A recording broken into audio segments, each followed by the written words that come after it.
நல்ல தகப்பனே, சர்வ வல்லமையுள்ள எங்கள் ஆண்டவரே, இந்த வருடம் முழுவதும் நீர் எங்களை கண்ணின் கருவழியாய் பாதுகாத்திருக்கிறீர் ஆண்டவரே. இந்த வருடம் தொடங்கி எத்தனையோ காரியங்கள் ஆண்டவரே. இந்த வருடத்தை தொடங்கினவர்கள் எங்களோடு கூட இல்லை.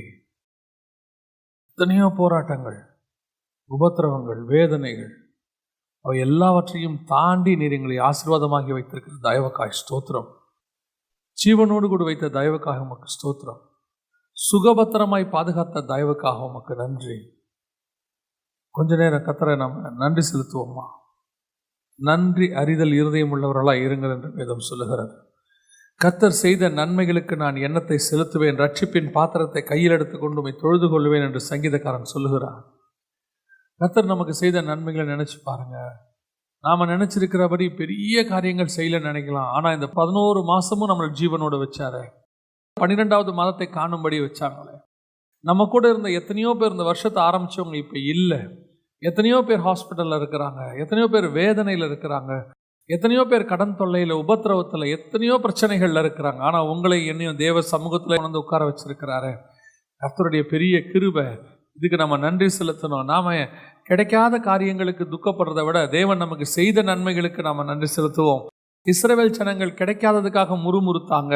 ஆனா கிடைச்ச காரியங்களுக்கு அவங்க நன்றி செலுத்தல. நாம கிடைச்ச காரியங்களுக்கு நன்றி செலுத்துவோம். இந்த வருஷத்தை கடந்து வரதுக்கு எவ்வளோ பெரிய கிருபையை கர்த்தர் தந்திருக்கிறாரு. எத்தனையோ பேர் வீட்டில் எவ்வளோ பிரச்சனைகள், எவ்வளோ வேதனைகள், ஆனால் நமக்கு கர்த்தர் ஆசீர்வாதமாக்கி தந்திருக்கிறார். ஹல்லேலூயா, ஹல்லேலூயா, ஹல்லேலூயா, ஹல்லேலூயா, ஹல்லேலூயா. நன்றி ஆவியானவரே. கோடான கோடி ஸ்தோத்திரம், கோடான கோடி ஸ்தோத்திரம். நாங்கள் நிற்பதும் நிர்மூலமாகாமல் இருப்பதும் உம்முடைய கிருபை மட்டும் தகப்பனே. உம்முடைய கிருபையினாலே நாங்கள் நிற்கிறோம். உம்முடைய கிருபை இல்லாவிட்டால் இந்நேரம் நாங்கள் இல்லாமல் போயிருப்போம் ஆண்டவரே, காணாமல் போயிருப்போம் ஆண்டவரே. இந்நேரம் எங்கள் எதிரிகள் எங்களை ஒழித்து கட்டியிருப்பாங்க அப்பா. எங்களை தலை நிமிர பண்ணினவர் நீர் ஒருவர் மாத்திரம் ஆண்டவரே. நாங்கள் நிற்பதற்கு காரணம் நீங்க மட்டும்தான் அப்பா. ஹல்லேலூயா, ஹல்லேலூயா, ஹல்லேலூயா. ஆண்டவரே, இந்த மாதத்தை ஒப்பு கொடுக்கிறோம். இந்த மாதம் முழுவதும் உடைய கிருபை, இரக்கம், தயவு கூடவே இருக்கட்டும் தகப்பனே. இந்த வருஷம் முழுவதும் 11 மாதம் எங்க கூட இருந்த தேவன் 12வது மாதத்திலும் கூட இருக்க போற தயவுக்காக உமக்கு நன்றி. நீர் பாதுகாத்துக் கொள்ள போற தயவுக்காக உமக்கு ஸ்தோத்திரம். நீர் மாத்திரம் மகிமைப்படுவீரா ஆண்டவரே. இந்த நேரத்தில் எங்களோடு கூட பேசுங்க, இடைப்படுங்க, உடைய வார்த்தைகளை எங்களுக்கு அனுப்புங்க அப்பா. எங்கள் ஆண்டவர் இயேசுவின் நாமத்தில் ஒப்பு கொடுத்து ஜெபிக்கிறோம் எங்கள் ஜீவனுள்ள நல்ல பிதாவே. அல்லேலூயா. தானியேல் புஸ்தகம் 2ஆம் அதிகாரம் 48வது வசனம். பின்பு ராஜா தானியேலை பெரியவனாக்கி அவனுக்கு அநேக சிறந்த வெகுமதிகளை கொடுத்து அவனை பாபிலோன் மாகாணம் முழுதுக்கும் அதிபதியாகவும் பாபிலோனில் உள்ள சகல ஞானிகளின் மேலும் பிரதான அதிகாரியாகவும் நியமித்தான் அப்படின்னு. தானியேலுக்கு நேபுகாத் நேச்சார் கொடுத்ததான ஒரு ஆசீர்வாதம் கொடுத்துருக்கிறார். ஆக்சுவலாக நான் இது இப்போ நம்ம இந்த ஆசீர்வாதத்தை குறித்து நான் பேச போகிறதில்ல. வேற ஒரு விஷயத்தை நம்ம இன்னைக்கு கொஞ்சம் தியானிக்க போகிறோம். என்ன அப்படின்னா, இன்னும் ஒரு வசனத்தையும் வாசிங்க. தானியேல் புஸ்தகம் 5ஆம் அதிகாரம் 17வது வசனத்தை வாசிங்க. 5:17 வாசிங்க. அப்பொழுது தானியேல் ராஜ சமூகத்தில் பிரதியுத்தரமாக, உம்முடைய வெகுமானங்கள் உம்மிடத்திலேயே இருக்கட்டும், உம்முடைய பரிசுகளை வேறொருவனுக்கு கொடும். இந்த எழுத்தை நான் ராஜாவுக்கு வாசித்து இதன் அர்த்தத்தை தெரிவிப்பேன். இங்க 2 சம்பவம் இருக்கு, நல்லா கவனிங்க. நம்ம இன்னைக்கு என்ன பார்க்க போறோம்னு சொல்றேன். 2 சம்பவங்கள் இருக்கு. ஒன்று, நேபுகாத் நேச்சார் தானியேலை ஆசீர்வதிக்கிறார். இன்னொன்று, பெல்ஷாத்சார் தானியேலை ஆசீர்வதிக்கிறார். நேபுகாத் நேச்சாருக்கு ஒரு தேவை வருகிறது, சொப்பனத்துக்கு விளக்கம் கொடுக்கணும், ஒரு தேவை வருகிறது. அவரும் யாராவது இருந்தால் எனக்கு சொப்பனத்துக்கு விளக்கம் சொல்லுங்கப்பா அப்படின்னு சொல்லி கேட்குறாரு. தானியேல் அதுக்கான விளக்கத்தை சொல்றார். சொன்ன உடனே ராஜா அவருக்கு ஒரு ஆசீர்வாதத்தை கொடுக்கிறார். இப்போ பெல்ஷாத்சாருக்கும் ஒரு தேவை வருகிறது, ஒரு ரத்தம் தோய்ந்த கரம் என்று எழுதுகிறது. அவருக்கும் அதுக்கு விளக்கம் தெரியல. அவரும் இதே மாதிரி ஆளை தேடுறாரு, யாராவது எனக்கு கொஞ்சம் விளக்கம் சொல்லுவீங்களா அப்படின்னு சொல்லி. இப்போ மீண்டும் தானியேல் சொல்லுகிறார். இடைப்பட்ட காலங்கள் சில வருஷங்கள்னு வச்சுக்கோங்களேன். இது தானியேல் ராஜ்யபாரத்துக்கு, அதாவது பாபிலோனுக்கு வந்த புதுசுல நடந்துச்சு நேபுகாத் நேச்சாருக்கு. இது அதுக்கப்புறம் அவர் அங்கே இருந்துட்டார். இப்போ பெல்ஷாத்சார் சொல்றாரு, சொன்னா நான் உனக்கு இதெல்லாம் தருவேன். அவர் என்னென்ன தருவேன் அங்க சொல்றாரு. ரத்தாம்பரமும் கழுத்திலே பொற்சற்பணியும் தரிக்கப்பட்டு ராஜ்யத்தில் 3வது அதிபதியாய் இருப்பாய் என்றான் அப்படின்னு 16வது வசனம் 5:16 இருக்கு. ஆனா இப்ப தானியேல் சொல்றாரு, உம்முடைய வெகுமானங்கள் உம்மிடத்துல இருக்கட்டும், உம்முடைய பரிசுகளை வேறு ஒருவனுக்கு கொடும். ஆனா நேபுகாத்நேச்சார் கொடுக்கும்போது வாங்கிக்கிட்டாரு, பெல்ஷாத்சார் கொடுக்கும்போது தேவையில்லைன்ட்டார். 2 பேருமே பாபிலோனிய ராஜாக்கள் தான். 2 பேரும் வேணும், பெரிய வித்தியாசமெல்லாம் ஒன்றுமே கிடையாது. 2 பேருமே பாபிலோனிய ராஜாக்கள் தான். 2 பேர்கிட்டையுமே தானியேல் அடிமைத்தனத்துக்குள்ள தான் இருக்கிறாரு. தானியேலுக்கு ஒரு போஸ்டிங் இருக்கு, ஆனால் அங்கே தான் இருக்கிறாரு. இப்போ 2மே சும்மா கிடைக்கல. ஃபஸ்ட்டும் அவர் விளக்கம் சொன்னதுனால தான் கிடைக்கிது, இங்கேயும் விளக்கம் சொன்னால் கொடுப்பேன்னு சொல்கிறார். அப்படி இருக்கும்போது ஏன் நேபுகாத்நேச்சார் கொடுக்கிறதை தானியேல் வாங்கி கொள்ளுகிறார்? ஏன் பெல்ஷாத்சார் கொடுக்கிறதை தானியேல் வேண்டாம் என்று சொல்லுகிறார்? இந்த 2 ஆசீர்வாதத்துக்கும் பெரிய வித்தியாசம் ஒன்றும் இல்லை, ஆனால் தானியேல்கிட்ட ஒரு வித்தியாசம் இருக்கு. அந்த ஆசீர்வாதத்தை வாங்கிக்கிறாரு, இந்த ஆசீர்வாதத்தை வேணான்னு சொல்றாரு. இது ஒரு பாடம். நமக்கு வேதத்தில் உள்ள ஒவ்வொன்றுமே நமக்கு பாடம் தான். எல்லா ஆசீர்வாதங்களும் கர்த்தரிடத்திலிருந்து வருகிறது இல்லை. பல நேரங்களில் நாம் இந்த செய்திகளில் பார்த்துருக்கிறோம். ஆசீர்வாதங்கள் பல வகை உண்டு. நாம் ஆசீர்வாதத்தை விரும்புகிறோம், ஆசீர்வாதம் கொடுத்தா வேணான்னு சொல்றது யாருமே. எதை வாங்கணும் எதை வாங்கக்கூடாது அப்படின்னு இருக்குது. ஆசீர்வாதமும் அப்படித்தான். எல்லா ஆசீர்வாதமும் கர்த்தர் கொடுக்கிறது அல்ல. கர்த்தர் கொடுக்கிற ஆசீர்வாதத்தை கண்டிப்பாக நாம் வாங்கி கொள்ளணும். அது வாங்குறவங்களுக்கும் ஆசீர்வாதம், கொடுக்குறவங்களுக்கும் ஆசீர்வாதம். அந்த ஆசீர்வாதம் கர்த்தர் கொடுக்கிறதா இல்லை என்றால் அதை நீங்கள் வாங்கக்கூடாது. அது கொடுக்கிறவனுக்கு எப்படின்னு தெரியாது, வாங்குறவனுக்கு அது சாபம். நான் எப்படின்னு உங்களுக்கு கடைசியாக சொல்றேன். இந்த வித்தியாசம் யாருக்கு தெரிகிறது? தானியேலுக்கு தெரிகிறது. நேபுகாத்நேச்சார் கொடுக்கும்போது வாங்கிக்கிறாரு, பெல்ஷாத்சார் கொடுக்கும்போது வேணான்னு சொல்லிடுறாரு. இது நமக்கு ஒரு பாடம். இப்போ நம்ம அதை ஃபாலோ பண்ணணும். நம்மளை பொறுத்த வரைக்கும் யார் எது கொடுத்தாலும் ஓகே தான். கொடுப்பாங்களான்னு வெயிட் பண்ணுறோம், கொடுத்தா ஓகே தான் அந்த மாதிரி. ஆனால் நமக்கு தெரியணும், இதை வாங்கலாமா இதை வாங்கக்கூடாதா. பல நேரங்களில் ஒரு சிலர் எங்கிட்ட கேட்குற விஷயம் என்ன அப்படின்னா, இது கர்த்தரிடத்துலேருந்து வருது, இது கர்த்தரிடத்துலேருந்து வரல, எப்படி தெரிஞ்சுக்கிறது, எப்படி இதை நம்ம தெரிஞ்சுக்க முடியும் அப்படின்னு சொல்லி நிறைய பேருக்கு ஒரு சந்தேகம் இருக்குது. நிறைய அந்த கேள்விகளும் இருக்குது. தேவ சித்தத்தை அறிவது எப்படி, கர்த்தர் சத்தத்தை கேட்பது எப்படி, எப்படி ஆண்டவர் இடைபடுறாருன்னு சொல்கிறீங்களே எப்படி, உணர்த்துறாருன்னு சொல்கிறீங்களே எப்படி, இதெல்லாம் நிறைய பேர் கேள்வி கேட்குறாங்க. ஸோ நாங்கள் இதுக்கு தனியாக ஒரு கேள்வி பதிலே வைக்கணும் அப்படின்னு முடிவு பண்ணியிருக்கிறோம். பல நேரங்களில் விசுவாசிகளுக்கு இந்த சந்தேகம் இருக்குது. சரி, இன்னைக்கு பாடத்தை பார்ப்போம். கர்த்தரிடத்திலிருந்து வரக்கூடிய ஆசீர்வாதத்துக்கும் கர்த்தரிடத்திலிருந்து வராத ஆசீர்வாதத்துக்கும் என்ன வித்தியாசம்? நேபுகாத்நேச்சாரை ஏன் அவர் அக்செப்ட் பண்ணிக்கிட்டாரு, ஏன் பெல்ஷாத்சாரை அக்செப்ட் பண்ணிக்கல, அதை தான் நாம் இன்னைக்கு பார்க்க போகிறோம். நம்ம லைஃப்லையும் சில நேரங்களில் இப்படிப்பட்ட சிச்சுவேஷன்ஸ் வரும்போது எந்த ஆசீர்வாதத்தை அக்செப்ட் பண்ணணும், எந்த ஆசீர்வாதத்தை அக்செப்ட் பண்ணக்கூடாதுன்னு தெரியணும். இயேசு கிறிஸ்துவை பாருங்க, பிசாசு கொண்டு கொடுக்கும்போது வேணான்னு சொல்றாரு. அதுவே தவறான வாழ்க்கையில் இருந்த ஒரு அம்மா கொண்டாந்து தன் பாதத்தில் உடைக்கும் போது அக்செப்ட் பண்ணிக்கிறார். அவன் சொல்றான், இந்த அம்மா ஒரு தப்பான அம்மாவாச்சே, இவருக்கு தெரியாதா அப்படின்னு. இயேசுவுக்கு தெரியும், தப்பானவங்க சரியானவங்கல எதை அக்செப்ட் பண்ணணும் எதை அக்செப்ட் பண்ணக்கூடாதுன்னு அவருக்கு தெரியும். இப்போ இயேசுடைய பாதத்தில் கொண்டு வைக்கும் போது அதை அக்செப்ட் பண்ணிக்கிறாரு. என் பாதத்தில் விழும்னு சொல்லும் போது அப்பாலே போ சாத்தானேங்கிறார். எல்லா ஆசீர்வாதத்தையும் தரேன், என் பாதத்தில் விழு அப்படின்னும் போது அப்பாலே போ சாத்தானேங்கிறார். அப்போ எதை அக்செப்ட் பண்ணணும், எதை நம்ம ஏற்றுக்கொள்ளக்கூடாது, இது நம்ம லைஃப்பில் தெரியணும். ஏன்னா பல ஆசீர்வாதங்களை பெற்றுவிட்டு அது பின்னாட்களே நமக்கு என்னவாய் மாறி விடுகிறது, சாபமாக மாறிடுது. நம்ம ரொம்ப கஷ்டப்பட்டு இது கர்த்தரால தான் வந்துச்சு அப்படின்னு சொல்கிறாங்க. ஆனால் முடிவை பார்த்தா அது கர்த்தரால வந்ததான்னா இல்லை. அவங்க லைஃப்பில் நடக்கிற பிரச்சனைகள் எல்லாம் பார்க்கும்போது பேசாம இது வராமையே இருந்திருக்கலாம் போல அப்படிங்கிற ஒரு முடிவுக்கு எடுத்துடுறாங்க. அதுதான் நான் சொல்ல வரேன். இப்போ நம்ம பார்க்க போகிறோம், எது தேவனிடத்திலிருந்து வருகிறது, எது தேவனிடத்திலிருந்து வரவில்லை அப்படின்னு பார்க்க போகிறோம். முதலாவது, நேபுகாத்நேச்சாருக்கும் பெல்ஷாத்சாருக்கும் உள்ளதான முதலாவது வித்தியாசம் என்ன? வாசிங்க. பெல்ஷாத்சாரோட ஆசீர்வாதங்களை அவன் ஏன் வேண்டான்டா, நேபுகாத்நேச்சாரோட ஆசீர்வாதத்தை ஏன் அக்செப்ட் பண்ணிக்கிட்டான்? வாசிங்க.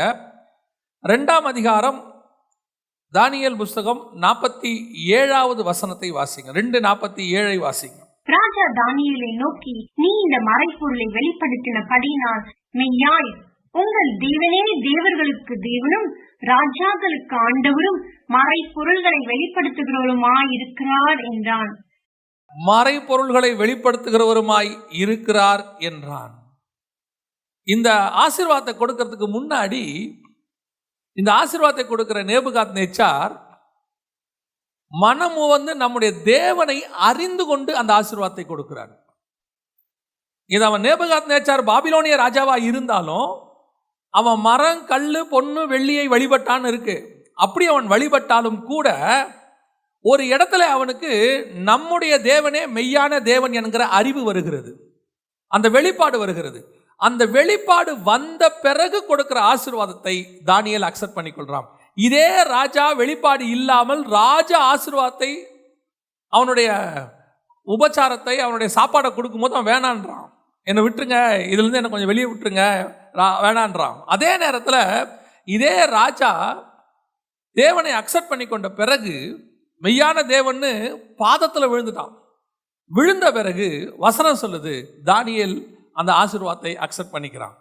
சரி, பெல்ஷாத்சார் எப்படிப்பட்ட ஒரு ராஜா? வாசிங்க. தானியேல் புஸ்தகம் 5ஆம் அதிகாரம் 23வது வசனம் வாசிங்க. பரலோகத்தின் ஆண்டவருக்கு விரோதமாக உம்மை உயர்த்தினீர். தேவனுக்கு விரோதமா தன்னை உயர்த்துகிறவன். அது மட்டும் இல்ல, இவங்கிட்ட இன்னொன்னு இருக்கு. வாசிங்க 4வது வசனத்தை வாசிங்க. 5:4. அவர்கள் திராட்சரசம் குடித்து பொன்னும் வெள்ளியும் வெண்கலமும் இரும்பும் மரமும் கல்லுமாகிய தேவர்களை புகழ்ந்தார்கள். நேபுகாத்நேச்சார் புகழ்ந்தது நம்முடைய ஆண்டவரை, பெல்ஷாத்சார் புகழ்ந்தது அவங்க ஆண்டவரை. அது மட்டும் இல்ல, புகழ்ந்தது மட்டும் இல்ல, நம்முடைய தேவனுக்கு விரோதமாக தன்னை உயர்த்தி. ஆசீர்வாதம் கொடுக்கிறது யாரு அப்படிங்கிறது ரொம்ப முக்கியம். ஆசீர்வாதம் முக்கியமே கிடையாது. நம்ம ஆண்டவர் நினைச்சார்னா நிமிஷத்தில் ஆசீர்வதிச்சுட்டு போயிட்டே இருப்பார். ஒரு நாள் ராத்திரியில ஒரு தேசத்தினுடைய பொருளாதாரத்தையே மாற்றி அமைக்க வல்லமை உள்ள தேவன் அவர். நேற்று நைட்டு பஞ்சம், இன்னைக்கு நைட்டு பார்த்தீங்கன்னு சொன்னா ஒரு படிக்கு ஒரு கோதுமை விற்கும்னு சொல்லிட்டு போயிட்டே இருந்தார். அவ்வளோதான், மறுநாள் வித்துச்சு, முடிஞ்சிருச்சு கதை. ஒரு நாள் நைட்ல ஒரு நாட்டையே விடுதலையாக்க வல்லமை உள்ள தேவன் அவர். தேவனாகிய கர்த்தர் நினைச்சா எதை வேணாலும் செய்வார். காலையில் எழுந்திருச்சு பார்த்தீங்கன்னு சொன்னா இந்த பக்கத்துக்கும் அந்த பக்கத்துக்கும் காடை விழுந்து கிடக்கும், சாப்பிட முடியாத அளவுக்கு கொடுக்குற ஆண்டவர் நம்முடைய ஆண்டவர். ஆசீர்வாதத்துக்கு கர்த்தருடைய கரத்துல குறைச்சலே இல்லை. ஆனால் யார் ஆசீர்வதிக்கிறாங்கன்றதுதான் ரொம்ப முக்கியம். தேவனை புகழுகிறவன், நம்முடைய தேவனை அறிந்திருக்கிறவன், நம்முடைய தேவனுக்கு மரியாதை கொடுக்கிறவன் நம்மை ஆசீர்வதிக்கிறானா, அல்லது நம்முடைய தேவனுக்கு விரோதமாக தன்னை உயர்த்துகிறவன் நம்மை ஆசீர்வதிக்கிறானா? பல நேரங்களில் நம்முடைய தேவனுக்கு விரோதமாக உயர்த்துவாங்க, ஆனால் நம்மையும் அவங்க ஆசீர்வதிப்பாங்க. ஒரு நாட்டில் நடந்த ஒரு சம்பவம். அவங்க என்ன பண்ணாங்க, தங்களுடைய தேவர்களை புகழும்படிக்கு அந்த தேவர்களுக்கு ஏசபேல் செய்த மாதிரி என்ன பண்ணாங்க, பந்தியை போட்டு எல்லாருக்கும் சாப்பாடை போட்டு ஏசபேலுடைய பந்தி மாதிரி எல்லாம் பண்ணி வச்சாங்க. எல்லாம் அந்த நேரத்தில் எங்கடா இப்படி தங்களுடைய ஆசாரியர்களுக்கு மாத்திரம் இப்படி பண்ணால் தப்பாக வந்துடுமோன்னு சொல்லிட்டு அந்த நேரத்தில் என்ன பண்ணாங்க, கூட தேவனுடைய ஊழியக்காரங்களையும் கூப்பிட்டுக்கிட்டாங்க. தேவனுடைய ஊழியக்காரங்களையும் கூப்பிட்டு, நாங்கள் என்ன பண்ணுறோம், எல்லா மத ஊழியர்களுக்கும் நாங்கள் என்ன கொடுக்குறோம், ஆமாம் சலுகைகள் கொடுக்குறோம்.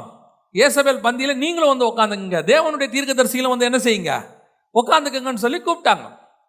கூப்பிட்ட உடனே நம்முடைய சில ஆட்கள் இருக்கிறாங்க பாருங்க, இவங்களுக்கு எவன் ஆசீர்வாதத்தை கொடுத்தாலும் கவலையே கிடையாது. நேராக போய் உட்காந்துக்கிறது. நேராக போய் உட்காந்துக்கிட்டு, ஓ அவ்வளோ பெரிய போஸ்டிங்கில் இருக்கிறவங்க கூப்பிடுறாங்க, போய் உட்காந்து அங்கே ஆசீர்வாதத்தை வாங்கி நான் பார்த்தேன். அவங்க வாங்கும்போது பயங்கர மரியாதை. இது அப்படி வாங்கின ஊழியக்காரங்க ஆசாரியர்களுக்கு பயங்கர சந்தோஷம். பாருங்க, ஏசபேலே கூப்பிட்டு எங்களை மரியாதை கொடுத்தாங்க. உடனே இவங்கெல்லாம் ஏசபேலுக்கு பட்ட பேரை சொல்லி, நீ அப்படி வருவாய் இப்படி வருவாய் அதையெல்லாம் சொல்லி இதெல்லாம் உட்காந்து பார்த்துக்கிட்டே இருந்தோம். நாங்கள் சொன்னால் கோவம் வந்துருச்சு கொஞ்சம் பேருக்கு. அப்படிலாம் சொல்லக்கூடாது அப்படி இப்படின்னு. கொடுத்தவனும் செத்தான், வாங்கினவனும் செத்தான். உண்மை. கொடுத்த ஏசபேலும் செத்தா, வாங்கின ஆசாரியனும் செத்தான். அது பழைய ஏற்பாடா இருக்கட்டும், நம்ம காலமா இருக்கட்டும், விஷயம் ஒண்ணுதான், ஆள் தான் வேற.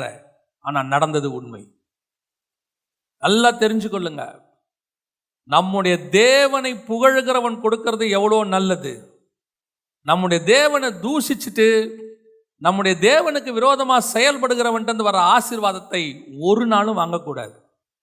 அவன் சில நேரத்தில் உங்களை ஏமாத்துறதுக்கு கொடுப்பான், சில நேரத்தில் உங்களை சபிக்கிற அந்த சாபத்தை கொண்டு வந்து கொடுப்பான். சோதோமுடைய ராஜா கொண்டு வந்து ஆபிரகாம் கிட்ட சொல்றாரு, எல்லாத்தையும் என்ன செய்யுங்க, எடுத்துக்கோங்க. பார்வோனுக்கிட்ட வாங்கின ஆபிரகாம், மற்ற ராஜா கிட்டலாம் வாங்கின ஆபிரகாம், ஏன் சோதோம் ராஜா கிட்ட மட்டும் வாங்கல, அவங்கிட்ட மட்டும் ஏன் வாங்கல அப்படின்னு கொஞ்சம் யோசிச்சு பாருங்க. காரணம் என்ன? சோதோம் அடுத்த சில அதிகாரங்களில் அழிய போகிறது. இன்னும் கொஞ்ச நாள்ல சோதோம் என்ன செய்ய போகுது? அழிய போகுது. அது உள்ள இருக்கிற மொத்த பொருளும் அழிவுக்கு ஏதுவான சாபத்தீடான பொருள். தந்திரமா என்ன பண்றான் பிசாசு? கொண்டு வந்து கொடுக்குறான் ஆபிரகாம்கிட்ட, எதை வேணாலும் எடுத்துக்கோங்க, எதை வேணாலும் எடுத்துக்கோங்க. ஆபிரகாம் சொன்னா கூட பாதரட்சியின் வார கூட தொட மாட்டேன். ஏன்? நீ சாவும் போது அந்த சாபம் எங்க வரும்? எனக்கும் வரும். ஆமென். பல நேரங்களில் யார் கொடுக்குறாங்கன்றது ரொம்ப முக்கியம். சில நேரங்களில் நீங்கள் சொல்றீங்க தெரியுமா, எங்க அப்பா அம்மா வீட்டோடைய சொத்து எதுவும் எங்களுக்கு வரவிடாம ஆண்டவர் பண்ணிட்டாரு, என்னானே தெரியல. இல்லை, எங்க அக்கா தங்கச்சிங்கெல்லாம் பிரித்து எடுத்துக்கிட்டாங்க, எங்க அண்ணன் தம்பிங்கெல்லாம் பிரித்து எடுத்துக்கிட்டு போயிட்டாங்க, எனக்கு நடுத்தரில் விட்டுட்டாங்க, ஒன்று கூட கொடுக்கல, ஒரு சின்ன வீடு கூட கொடுக்கலங்க, எல்லாத்தையும் எடுத்துக்கிட்டாங்க. ஏன் ஆண்டவருக்கு தெரியாத அவங்க எடுத்துப்பாங்கன்னு? ஏன் ஆண்டவர் மட்டும் ஒரு நாள் ராத்திரியில் பார்வோன்ட்ட பேசின மாதிரி, நேபுகாத்நேச்சார்ட்ட பேசின மாதிரி இருதயத்தை திருப்பினா வந்து கொடுத்துட மாட்டாங்களா? எத்தனை பேரோட இருதயம் மாறி இருக்குது அப்படி? ஐயோ நான் உனக்கு துரோகம் பண்ணிட்டேம்மா, நீ வச்சுக்கோமான்னு கொடுக்கறது எத்தனை நிமிஷம் ஆகும்? ஏன் கர்த்தர் திருப்பல? உங்களுக்கு இன்னைக்கு இருக்கிற அந்த சொத்து தான் தெரியும், அது எப்படி வந்ததுன்னு கர்த்தருக்கு தான் தெரியும். அதுக்கு பின்னாடி என்ன இருக்குன்னு தான் கர்த்தருக்கு தெரியும். அது உங்ககிட்ட வந்தா அது எப்படி சாபமா மாறும்னு கர்த்தருக்கு தெரியும். இது நமக்கு தெரியாம எப்படியாவது சாவறதுக்குள்ள அந்த சொத்து எனக்கு வந்தே ஆகணும். ஆண்டவர் நினைப்பார், நான் தான் வேணான்றேனே, கொடுக்கறது தான் உனக்கு கொடுத்துருக்க மாட்டேனா, ஏன் அதை நான் தடுத்து வச்சிருக்கிறேன்? அது வராததை விட வந்தா உனக்கு ஆபத்து ஜாஸ்தி. ஏன்? அதுக்கு பின்னாடி என்ன சாபம் இருக்குதோ, யார் வயிற்றுல அடிச்சு வாங்கினாங்களோ, எந்த வட்டிக்கு விட்டு அதை வாங்கினாங்களோ, எவன் வந்து வேதனையோடு அதை கொடுத்துட்டு போனானோ நமக்கு தெரியாது. ஒரு பெரிய பணக்கார வீட்டு குடும்பம், அவங்க என்ன பண்ணாங்க, சொத்துக்களை எல்லாம் தன்னுடைய அக்கா தங்கச்சிகள் எல்லாரையும் ஏமாத்தி, அந்த ஏரியாவில் இருக்கிறவங்களெல்லாம் ஏமாத்தி சும்மா கொஞ்சம் கொஞ்சம் கொடுத்து எல்லாத்தையும் வாங்கி போட்டாங்க, மொத்தத்தையும் வாங்கி போட்டாங்க. நாங்கள் போன வாரம் தான் உட்காந்து பேசிக்கிட்டு இருக்கும்போது, ஒருத்தரோட உட்காந்து பேசிக்கிட்டு இருக்கும்போது அதோடைய மொத்த விஷயத்தையும், இன்னைக்கு அதோடைய நிலைமையை பற்றி பேசிக்கிட்டு இருந்தோம். உண்மையிலேயே ரொம்ப பயமாயிருச்சு, எனக்கு பயம்தான் வந்துச்சு. என்னன்னா, அவங்களுக்கு இருந்தது 3 தங்கச்சிகள், 2 தம்பிகள், அண்ணன்கள், எல்லா சொத்தையும் மொத்தமாக அடிச்சு போட்டாங்க உள்ள, எல்லாரையும் ஏமாத்தியாச்சு. கடைசியில் எல்லாரையும் சொத்தெல்லாம் எழுதி வாங்கிக்கிட்டு கொஞ்ச நாளில் நடுத்தரில் விட்டுட்டாங்க. இவங்களுக்கு ஒரே பிள்ளைய தான், அவ்வளோதான். நடந்தது என்ன, அவங்க பிள்ளைய வெளிநாட்டில் கல்யாணம் பண்ணி கொடுத்துட்டாங்க, எல்லாம் அங்கே போயிடுச்சு, பிள்ளைலாம் அங்கே போயிடுச்சு. இப்போ மொத்த சொத்தம் அனுபவிப்பார் இல்லாம என்ன ஆச்சுன்னு தெரியாம எல்லாம் அப்படியே சாபம். பல நேரங்களில் இப்போ என்ன செஞ்சாங்க தெரியுமா, கூட இருந்தவங்க எல்லாம், ஐயோ இவங்களை இப்படி எங்களை பண்ணிட்டாங்க, கொடுக்காம போயிட்டாங்க, அப்படி இப்படின்னாங்க. ஆனால் கர்த்தர் யாருக்குமே கொடுக்கல. ஆனால் நடந்தது என்ன, அந்த சாபம் முழுக்க அந்த குடும்பத்தின் மேலே வந்துருச்சு. தலைமுறை தலைமுறையாக வந்துருச்சு, தலைமுறையா. அவ்வளோதான். பல நேரங்களிலே தேவனுக்கு விரோதமானவர்களுடைய ஆசீர்வாதங்களை கர்த்தர் வேண்டாம் என்று சொல்லுவார். தைரியமாக வேணான்னு சொல்லுங்க. நல்லா தெரிஞ்சுக்கோங்க, உங்களுக்கு எனக்கும் பெரிய சொத்து நம்ம விரும்புறது என்ன, கொஞ்சம் மிஞ்சி போச்சுன்னா எக்ஸ்ட்ரீம் லெவலில் இந்த பூமியில் என்ன வேணா கேட்க போகிறோம், இருக்க ஒரு வீடு, அதுவும் சென்னையில் வந்து 600 ஸ்கொயர் ஃபீட் இருந்தாலே பெரிய விஷயம்தான். இல்லை ஊரில் தான் ஏக்கர் கணக்கில் பேசுவாங்க. இங்கெல்லாம் சென்னையிலலாம் ஒரு 600 ஸ்கொயர் ஃபீட்டில் வீடு இருந்தாலே அது ஒரு பெரிய விஷயம். யோசித்து பாருங்க, வானத்தையும் பூமியும் உண்டாக்கின தேவனுக்கு 600 ஸ்கொயர் ஃபீட் ஒரு பெரிய விஷயமா? ஆண்டவருக்கு தெரியும் எதை கொடுக்கணும், எதை கொடுக்க கூடாது. அது தேவ பிள்ளைகளுக்கு தெரியணும் எதை வாங்கணும், எதை வாங்கக்கூடாதுன்னு சொல்லி. தேவனை தூஷிக்கிறவர்கள் கொடுக்கிற ஆசீர்வாதம், தேவனாகிய கர்த்தருக்கு விரோதமாய் செயல்படுகிறவர்கள் கொடுக்கிற ஆசீர்வாதம், தைரியமா சொல்லணும், உம்முடைய ஆசீர்வாதம் உம்மிடத்திலேயே இருக்கட்டும், அது ஒன்றும் எங்களுக்கு தேவையில்லை, நீ வச்சுக்கோப்பா, நீயே வச்சுக்கோ, எங்களுக்கு தேவையில்லை. இந்த மனநிலை, இந்த மனப்பாவம் நமக்கு முதல்ல வரணும். பல நேரங்களில் நாம் யார் எதை கொடுத்தாலும், யார் எதை செஞ்சாலும் உடனே ஒரு தேவனை தூஷிக்கிற அல்லது நம்முடைய தேவனை பற்றி கனப்படுத்தாமல் பொன்னையும் வெள்ளியும் மரங்களையும் புகழ்கிற, இங்கே சொல்லியிருக்கு பாருங்க, இந்த மாதிரி செய்யக்கூடிய ஒருத்தர் கொண்டு வந்து என்ன பண்ணாரு, அவங்க கொண்டு வந்து தங்களுடைய ஒரு காணிக்கையை கொண்டு வந்தாங்க. நம்ம ஆண்டவர்கிட்ட இருக்கிற ஸ்பெஷாலிட்டியை பாருங்க, காணிக்கை யார் கொடுத்தாலும் வாங்கிக்கன்னு சொல்லலை. காணிக்கையில் கூட கர்த்தர் என்ன வச்சிருக்கிறாரு, ஒரு கிரைட்டீரியா வச்சிருக்கிறாரு. இன்னென்ன காணிக்கை எங்கே வரக்கூடாது, காணிக்கை பெட்டிக்குள்ள வரக்கூடாது. அது எவ்வளோ பெரிய பணக்காரனாக இருந்தாலும் சரி, உன் காணிக்கை உண்மை உள்ள காணிக்கையாக இருந்தால் மட்டும்தான் வரணும். அவங்க கொண்டு வந்து கொடுத்தாங்க. நான் பார்க்குறேன், ஒரு ஊழியரும் சுவிசேஷகர் அவர் அந்த பணத்தை வாங்கி அவரும் அவர் மனைவியும் வாங்கி ஃபோட்டோ எடுத்து தங்களுடைய புத்தகத்தில் போடுறாங்க.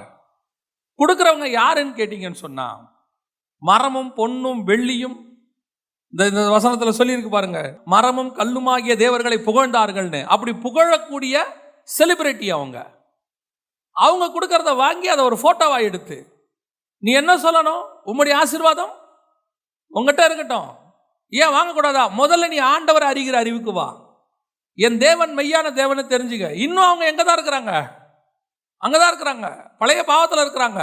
ஆனால் கொடுக்குறாங்க 5 லட்சம் செக்கு. உடனே போய் நின்றுக்கிட்டு வாங்கிறது.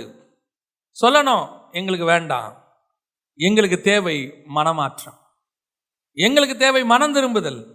மனம் திரும்பி கொடுக்கிற ஒரு பாவியினுடைய ₹1 தான் வேல்யூ. மனம் திரும்பாமல் கொடுக்குற ஒரு ஆள் கொடுக்குற 1 லட்சம் ரூபாயை விட மனம் திரும்பி பாவி கொடுக்குற ₹1 தான் வேல்யூ. தைரியமாக சொல்லணும். ஒரு சபையாக இருக்கட்டும், சபைக்குள்ளே இருக்கும்போது ஒருத்தன் தப்பு செய்கிறான், ஆனால் அவன் காணிக்கை கொடுக்குறான், பெரிய பணக்காரனாக இருந்தானா தைரியமாக அவனை பார்த்து சொல்லணும், யோ உன் காணிக்கை கொஞ்சம் ஓரமாக வை, முதல்ல சரியாகு, சரியாயிட்டு கொண்டாந்து கட்டு. ஒரு மிகப்பெரிய ஊழியர் அவர் சொல்லுவார், டாக்ஸ் கட்டாமல் கொண்டாந்து இங்கே என்ன செய்யாத, காணிக்கையை போடாத, முதல்ல போய் என்ன செய்ய, தேவனுக்குரியதை தேவனுக்கும் ராயனுக்குரியதை ராயனுக்கும் செலுத்திட்டு வந்து இங்கே போடு. முதல்ல எத்தனை ஊழியக்காரங்க அவங்களுடைய வருடாந்திர கணக்கை தங்களுடைய பத்திரிகையில் போடுறாங்க, முடியும் போது போடுவாங்க, இந்த வருஷம் எங்களுக்கு இவ்வளவு ஆஃபரிங் வந்தது, அதுக்கான டாக்ஸ் இவ்வளோ கட்டியிருக்கோம், கரெக்டாக போடுவாங்க. ஏன்? அவங்ககிட்ட உண்மை இருக்குது. இன்னைக்கு நம்ம யாரு, எவன் கொடுக்குறான் ஏது கொடுக்குறான் எந்த கணக்கும் கிடையாது. எவன் கொடுத்தாலும் சோத்திரம், பிரைஸ் தி லார்ட், அல்லேலூயா. முதல்ல கொடுக்குறவன் யாருன்னு தெரியும். அவன் தேவனை புகழுகிறவனா தேவனை இகழுகிறவனான்னு பார்க்கணும். சில நேரத்தில் பிசாசு அந்த மாதிரி செஞ்சிருவான். சிரியா தேசத்தன் ரெபெக்காளுடைய அண்ணனுடைய ஆசீர்வாதத்தை கொண்டு வந்து எங்கே வச்சிருவான்னா, ராகேலுடைய கூடாரத்துக்குள்ளே வச்சுட்டு போயிடுவான். அந்த விக்கிரகத்தினுடைய ஆசீர்வாதத்தை எங்கே வச்சிருவான்? கூடாரத்துக்குள்ளே வச்சிருவான். நாம் என்ன பண்ணிடுவோம்? அப்பாவுடைய ஆசீர்வாதம் தானே அது. லாபானுடைய ஆசீர்வாதம் அப்பாவுடையது. எங்க அப்பாவதுப்பா. உங்க அப்பாவதா இருந்தாலும் அந்த ஆசீர்வாதம் தப்பான ஆசீர்வாதம், விக்கிரகத்துக்குரிய ஆசீர்வாதம்.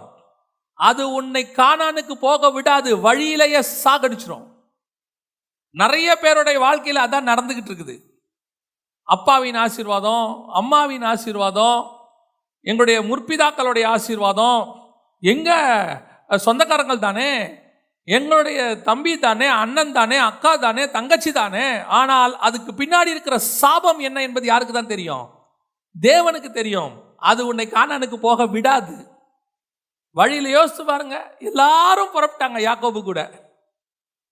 ஒருத்தி தான் செத்தா நடுவில். ஏன்?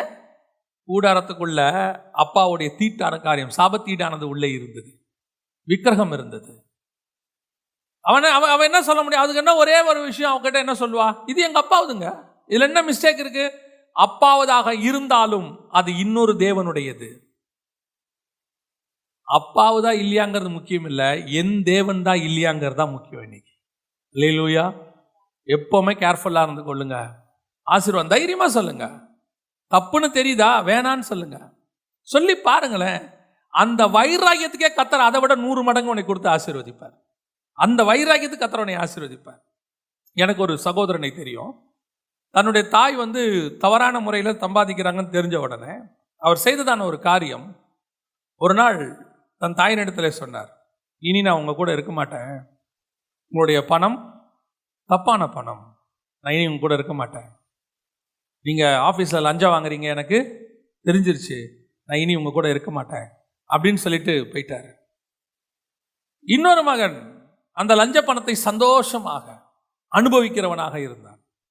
அம்மா சம்பாதிக்கிறது லஞ்சத்தில் இருந்தாலும் பரவாயில்ல, அந்த லஞ்ச பணத்தை சந்தோஷமா அனுபவிச்சான். நான் உங்களுக்கு சொல்லுகிறேன், அந்த பணம் வேண்டாம் என்று வைராக்கியமாய் விட்டு விட்டு போன அந்த மகன் இன்னைக்கு எல்லாவித ஆசீர்வாதங்களையும் பெற்று ஆசீர்வாதமாக இருக்கிறார். அந்த லஞ்ச பணத்தை விரும்பி தாயாரோடு கூட அந்த பாவத்துக்கு உடன்பட்ட மகன் இளம் பிராயத்திலேயே மரித்து போனான், செத்தே போனான். இன்னைக்கு கிடையாது, இன்னைக்கு பூமியில கிடையாது. நான் உங்களுக்கு ஒரு எச்சரிக்கையாகவே சொல்லுகிறேன், சாபத்தீடானது என்று தெரிந்தால் இந்த ஆசீர்வாதத்தை வேண்டாம் என்று சொல்வதற்கு தயாராக இருங்க. அடுத்தவன் வயிற்றெரிச்சல்ல வாழாதீங்க, அடுத்தவன் வயிற்றுல அடிச்சு வாங்காதீங்க. அப்படி வந்ததுன்னு தெரிஞ்சா வேணான்னு சொல்லிடுங்க. சில நேரத்தில் சிலர்லாம் பார்த்தீங்கன்னு சொன்னா, சில அர்ஜென்ட்டுக்கு கிடைக்குது, ஒருத்தன் கொண்டு சொல்லுவான் காசு இல்லை, அந்த நேரத்தில் அவனுடைய சூழ்நிலையை பிடிச்சி அடிச்சு வாங்குவாங்க. அவனை 10,000 ரூபாய் இருக்கிறத 2,000 ரூபாய்க்கு கேட்பாங்க. அவனுக்கு 2,000 தேவைப்படும், அவன் 2,000 கேட்பான். அந்த 10,000 ரூபாய் பொருளை 2,000 ரூபாய்க்கு கேட்பாங்க. வயிறு எரிஞ்சு கொடுப்பான். அவனால என்ன செய்ய முடியாது, வேற வழியும் இல்லை, அவனுக்கு 2,000 தேவை. இப்போ அவன் என்ன பண்ணுவான்னா, வேற வழி இல்லாமல் என்ன செய்வான், வயிறு எரிஞ்சு கொடுப்பான். ஆனாலும் சொல்லுவான், சரி எடுத்துட்டு போங்க, எனக்கு 2,000 வேணும், 10,000 ரூபாய் அப்படி வாங்காதீங்க, உங்களுக்கு தெரிஞ்சா அதுக்கு என்ன வேலையோ அதை கொடுத்து வாங்குங்க, இல்லைன்னா விட்டுருங்க, பரவாயில்ல, அந்த 2,000 ரூபாயை ஃப்ரீயாக கூட கொடுத்து பாருங்க, கர்த்தர் உங்களை ஆசீர்வதிக்க வல்லமையுள்ளவராக இருக்கிறார். அல்லேலூயா. அதாங்க ரொம்ப முக்கியம். ஆசீர்வாதம் முக்கியம் இல்லை, ஆசீர்வாதத்தோடு கூட வேதனை வரக்கூடாது, அதுதான் முக்கியம். ஆசீர்வாதம் யாருக்கு தான் இல்லை இன்னைக்கு உலகத்தில் சொல்லுங்க? அவங்கவுங்க ரேஞ்சுக்கு எல்லாருக்கும் ஆசீர்வாதம் இருக்கு. ஆனால் அதனுடைய பின்னாடியுடைய சாபம், எத்தனை பேர் அடிச்சு பிடிச்சி சம்பாதிச்சு கண்டெய்னராக பணம் வச்சிருந்தவங்களாம் அனுபவிக்காம செத்து போனாங்க. யோசிச்சு பாருங்க, எத்தனை பேர் மொத்த பணத்தையும் விட்டுட்டு செத்து போயிட்டாங்க. யார் அதை வாரிக்கொள்வான் என்பதை அறியாது இருக்கிறான். அதான் வசனம் சொல்லுது. நம்முடைய தேவனை பற்றின அறிவு வந்தவர்கள் கொடுக்கிற ஆசீர்வாதம் சொல்றோம். அல்லேலூயா. முதலாவது தானியேல் தைரியமா சொன்னான், நம்முடைய ஆசீர்வாதம். ஏன்? பெல்ஷாத்சார் நம்முடைய தேவனுக்கு விரோதமானவன். நம்மளுக்கு தேவனுக்கு விரோதமானவன் கொடுக்கிற ஆசீர்வாதத்தை என்ன செய்யக்கூடாது, அக்செப்ட் பண்ண கூடாது. அது யாரா இருந்தாலும், ராஜாவா இருந்தாலும், மந்திரியா இருந்தாலும், எப்பேற்பட்ட போஸ்டிங்ல உட்கார்ந்து இருந்தாலும் சொல்லணும், உம்முடைய ஆசீர்வாதம் உம்மிடத்திலேயே இருக்கட்டும், சனஃப் வேணான்னு சொல்லிடணும். ரெண்டாவது, ஏன் அந்த ஆசீர்வாதத்தை அவர் வேணான்னு சொன்னார்? வாசிங்க 1ஆம் அதிகாரம் 2வது வசனத்தை வாசிங்க. 1-2 வாசிங்க. அப்பொழுது ஆண்டவர் யூதாவின் ராஜாவாகிய யோயாக்கீமையும் தேவனுடைய ஆலயத்தின் பாத்திரங்களில் சிலவற்றையும் அவன் கையில் ஒப்புக் கொடுத்தார். அவன் அந்த பாத்திரங்களை சினேயார் தேசத்தில் உள்ள தன் தேவனுடைய கோவிலுக்கு கொண்டு போய் அவைகளை தன் தேவனுடைய பண்டசாலைக்குள் வைத்தான். நேபுகாத்நேச்சார் ஒரு பெரிய பிளஸ் பாயிண்ட் என்ன தெரியுமா? இன்னும் அவன் தேவனை அறிகிற அறிவில் வரல, இன்னும் அவனுக்கு அந்த வெளிப்பாடு வரல, சொப்பனம் பார்க்கல, தானியேல் விளக்கத்தை சொல்லலை, இன்னும் எதுவுமே நடக்கல. இவன் வந்திருக்கிறான், எருசலேம்ல இருந்து எல்லாத்தையும் கொள்ளையடிச்சிருக்கிறான், கொண்டு போயிருக்கான். ஆனா அவன் பார்க்கறான், இந்த பாத்திரத்தை நம்ம எங்கிருந்து எடுத்திருக்கிறோம்? எருசலேம் தேவாலயத்தில் எடுத்திருக்கிறோம். அப்ப அந்த பாத்திரத்தை என்ன பண்ணணும்? எல்லா பாத்திரத்தோடையும் வைக்கக்கூடாது, ஏன்னா இது அவர்கள் தேவனுடைய பாத்திரம். அந்த பாத்திரத்துக்குன்னு என்ன இருக்குது? ஒரு கணம் இருக்கு. அந்த கணத்தை அந்த பாத்திரத்துக்கு நான் என்ன செய்யணும்? கொடுக்கணும். அந்த கோயில்ல எடுத்ததை இந்த கோயில்ல வச்சிருந்தான். ஆனா பெல்ஷாத்சார் என்ன பண்ணான் தெரியுமா? வாசிங்க 5ஆம் அதிகாரம் 3வது வசனத்தை வாசிங்க. அப்பொழுது எருசலேமில் உள்ள தேவனுடைய வீடாகிய ஆலயத்திலிருந்து எடுக்கப்பட்ட பொற்பாத்திரங்களை கொண்டு வந்தார்கள். அவைகளில் ராஜாவும் அவனுடைய பிரபுக்களும் அவனுடைய மனைவிகளும் அவனுடைய வைப்பாட்டிகளும் குடித்தார்கள். எவ்வளவு இருக்கும் பாருங்க அவனுக்கு. எவ்வளோ கனவீனப்படுத்துறான் பாருங்க கர்த்தருடைய பாத்திரத்தை. இவங்கிட்ட இருந்து வாங்க மாட்டேன்னு சொன்னதுக்கு தானியேல் சொன்ன ஒரு காரியமும் இதே காரியத்தை தானியேல் திருப்பி சொல்லுவான். இங்க பாருங்க 23வது வசனம் வாசிங்க. 5:23. பரலோகத்தின் ஆண்டவருக்கு விரோதமாக உம்மை உயர்த்தினீர். அவருடைய ஆலயத்தின் பாத்திரங்களை உமக்கு முன்பாக கொண்டு வந்தார்கள். நீரும் உம்முடைய பிரபுக்களும் உம்முடைய மனைவிகளும் உம்முடைய வைப்பாட்டிகளும் அவைகளில் திராட்சரசம் குடித்தீர்கள். இதுவுமன்றி தம்முடைய கையில் உமது சுவாசத்தை வைத்திருக்கிறவரும் உமது வழிகளுக்கு எல்லாம் அதிகாரியுமாகிய தேவனை நீர் மகிமைப்படுத்தாமல் காணாமலும் கேளாமலும் உணராமலும் இருக்கிற வெள்ளியும் பொன்னும் வெண்கலமும் இரும்பும் மரமும் கல்லுமாகிய தேவர்களை புகழ்ந்தீர். தெளிவா சொல்றான் பாருங்க. உன் ஆசீர்வாதம் எனக்கு வேணான்னு சொல்றதுக்கு ஒரு ரீசன் இருக்கியா? உன் ஆசீர்வாதத்தை நீயே வச்சுக்கோ அப்படிங்கிறதுக்கு ஒரு ரீசன் இருக்கு. ஏன்? நான் உங்க அப்பா கிட்ட வாங்கினேன், உங்க அப்பா கிட்ட இதே கையால தான் வாங்கினேன். நான் ஏன் வாங்கினேன் தெரியுமா? உங்க அப்பாவுக்கு முதலாவது என் தேவனை பத்தின அறிவு இருந்துச்சு, என் தேவனுக்குரிய மரியாதையை கொடுத்தாரு. ரெண்டாவது, என் தேவனுடைய ஆலயத்தின் பாத்திரத்தை கொண்டு வந்து அங்க இங்கன்னு தூக்கி போடல, அதுக்குன்னு ஒரு கணத்தை அவருடைய ஆலயத்தில் கொண்டு போய் அவங்க தேவனுக்கு முன்பாக வச்சுக்கிட்டாரு, உரிய மரியாதை கொடுத்தாரு. நீ என்ன பண்ண தெரியுமா? அதை கொண்டு போய் நீ உன் மனைவி பிரபுக்கள் எல்லாரும் சேர்ந்து என்ன பண்றீங்க? திராட்சை ரசம் வைன் ஊத்தி குடிக்கிறான், மதுபானம் ஊத்தி குடிக்கிறான். எவ்வளவு கனவீனப்படுத்தி இருக்கிற நீ. உன் ஆசீர்வாதம் உங்ககிட்டயே இருக்கட்டும். பாத்திரம் என்பது எதை குறிக்கிறது? பாத்திரம் என்பது தேவனுடைய ஆலயத்தில் இருக்கக்கூடியதான ஊழியர்களையும் விசுவாசிகளையும் குறிக்கும். அபிஷேகம் பெற்றவர்கள், கர்த்தரால் அபிஷேகம் பண்ணப்பட்ட ஊழியர்கள். இப்போ ஆசாரிப்பு கூடாரத்தில் இருக்கிற பாத்திரம்னா என்ன? அதுக்கான மறைபொருள் என்ன? நம்ம ஏற்கனவே நிறைய தடவை சொல்லியிருக்கிறோம். ஆசாரிப்பு கூடாரத்தில் இருக்கிற ஒவ்வொன்றுத்துக்கு பின்னாடி என்ன இருக்குது? ஒரு விளக்கம் இருக்குது. அதில் சமூகத்தப்பன் மேஜையில் அப்பம்னா அது 12 அப்பம்னா 12 அப்போஸ்தலர், குத்து விளக்கு ஸ்டாண்டு, அந்த ஸ்டாண்டுன்னு அபிஷேகம் பெற்றவர்கள். அப்புறம் விளக்கு என்பது இயேசுவை குறிக்கும். அப்புறம் அந்த ஒலிவ எண்ணெய் என்பது இடித்து பிழிந்தப்பட்ட ஒலிவ எண்ணெய் என்பது ஊழியக்காரனுக்கான ஒரு அனுபவத்தை குறிக்கும். பொன் தகட்டால் மூடணும் மரத்தை அப்படின்னா மகிமையில மூடுறது, பரிசுத்தாவியில மூடுறது. ஒவ்வொன்றத்துக்கும் ஒவ்வொரு விளக்கம் இருக்கு. மகா பரிசுத்த ஸ்தலம் அப்படின்னு சொன்னா பரலோகத்துக்கான அடையாளம். இப்படி ஒவ்வொன்றத்துக்கும் ஒன்று இருக்கு. அதுல ஆசாரிப்பு கூடாரத்தில் பாத்திரம் என்பது எதை குறிக்கிறது? ஊழியர்களையும் விசுவாசிகள் நம்மளையும் குறிக்கிறது, அபிஷேகம் பெற்றவர்கள். அப்ப நேபுகாத் நேச்சாருக்கு இயற்கையாகவே பாத்திரத்துக்கு மரியாதை கொடுக்கக்கூடிய, கனம் கொடுக்கக்கூடியதான சுபாவம் இருக்கிறது. பெல்ஷாத்சாருக்கு கனம் கொடுக்கக்கூடிய சுபாவம், அதை விட கேவலப்படுத்துற சுபாவம் ஒன்று இருக்கு. இன்னைக்கு நிறைய பேர் ஊழியர்களை, கிறிஸ்தவர்களை, குறிப்பா அபிஷேகம் பெற்றவர்களை கனவீனப்படுத்துறதுங்கிறது இன்னைக்கு கடைசி காலத்தில் இருக்கிறதான ஒரு சுபாவம். பரியாசம் பண்றது, அவர்களுக்கு விரோதமா பேசுறதுங்கிறது ஒரு சுபாவம். மற்றவர்களை விட்டு விடுங்க, உங்களை ஆசீர்வதிக்கிறவர்களை சொல்றேன். உங்களை ஆசீர்வதிக்கிறவர்கள் உங்களுக்கு கொடுக்கிற ஆசீர்வாதம் உங்களை கனப்படுத்தி கொடுக்கணும், அதுதான் ஆசீர்வாதம். உங்களை கனவீனப்படுத்தி உங்களை ஆசீர்வதிக்க கூடாது. அது எப்படிங்க கனவீனப்படுத்தி ஆசீர்வதிப்பாங்க அப்படின்னா, சில நேரங்கள் இருக்கு. சில நேரத்தில் உங்களுடைய ஊழியங்களை அவர்கள் பார்த்து அல்லது உங்களுடைய ஆவிக்குரிய வாழ்க்கையை பார்த்து அவங்களா கூப்பிட்டு என்ன பண்ணுவாங்க தெரியுமா? உங்களுக்கு உரிய மரியாதை கொடுத்து ஒரு ஆஃபரிங் கொடுப்பாங்கன்னு வச்சுக்கோங்க.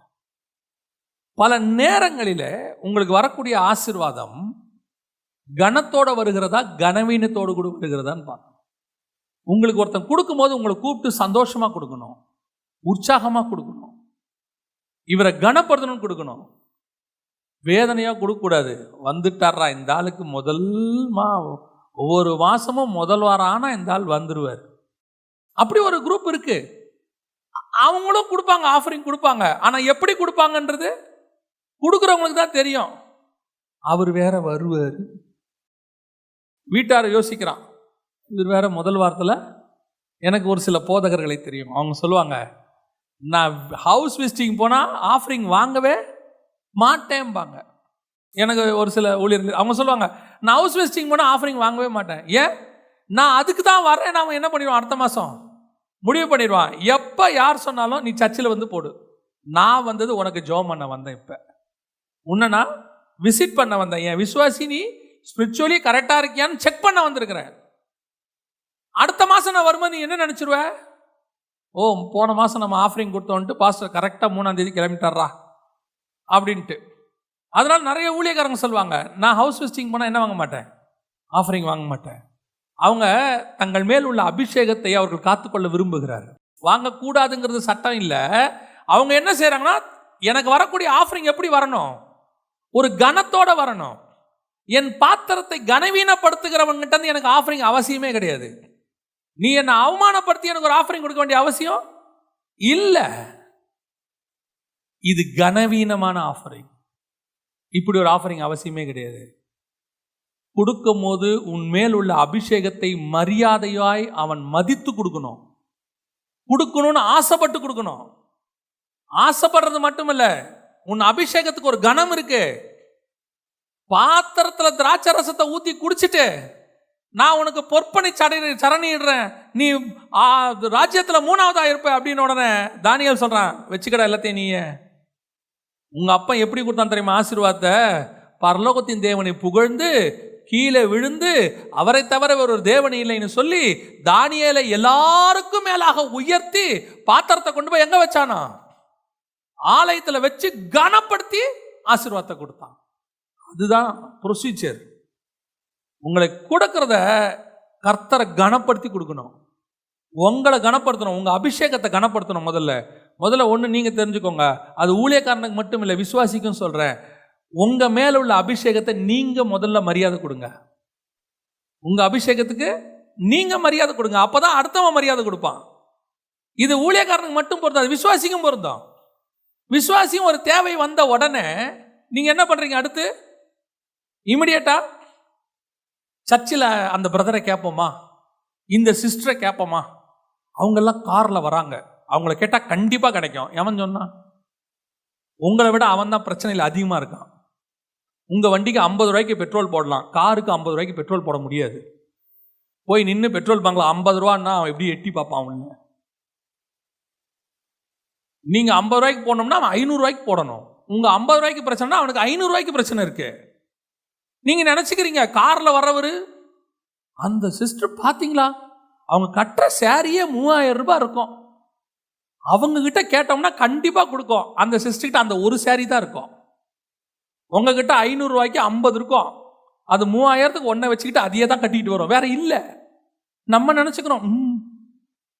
போய் கேட்கறது, சிஸ்டர் ரொம்ப கஷ்டம், ஏதாவது முடியுமா?